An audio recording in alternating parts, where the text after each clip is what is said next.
In this guide, you'll learn how to download offline maps in Google Maps. Let's get started. First, launch your Google Maps. Now click on the profile icon given at the top right. Here you're going to find a different option. Navigate to the option Offline Maps.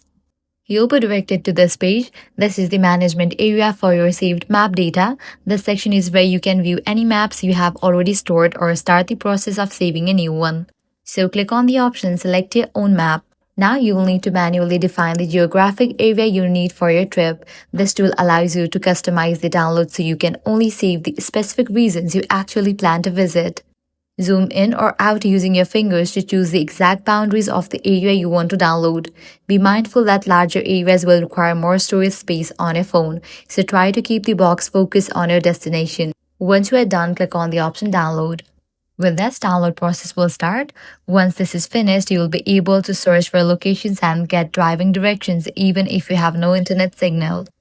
You can also rename this map. For that, you'll need to click on this pen kind of icon given at the top right. Type in the name you want to set and then click on Save.